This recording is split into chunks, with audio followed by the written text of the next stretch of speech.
kur bota të gjykon, ti ndjek dritën tënde.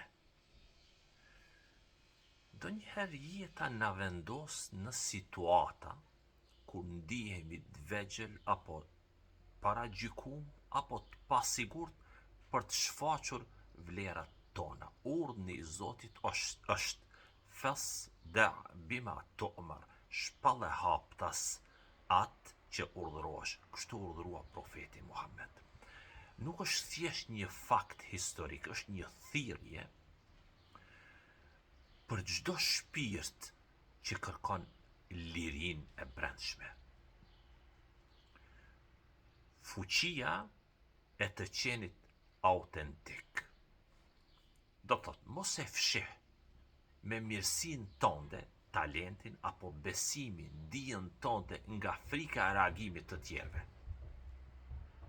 Ka një moment, thojza, shtëpia e fshehtë, pra zona jote e sigurisë, duhet me lon pas.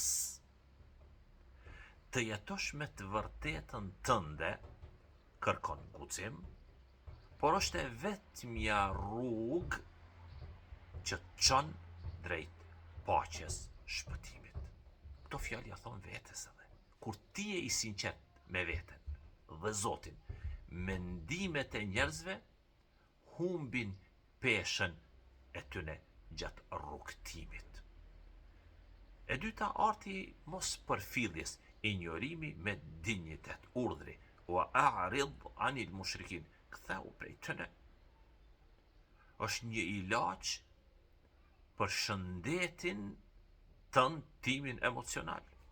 Allahu të mëson se nuk ke nevojë të fitosh çdo debat.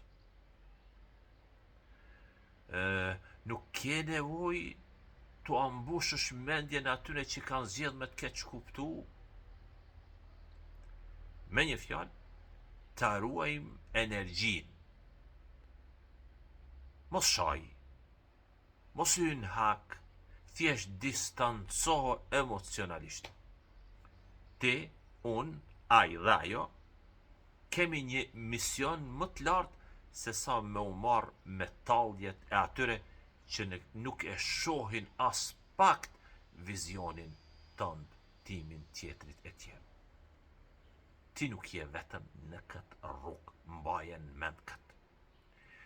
Ndihesh i vetmuar sepse po bën punën e duhur.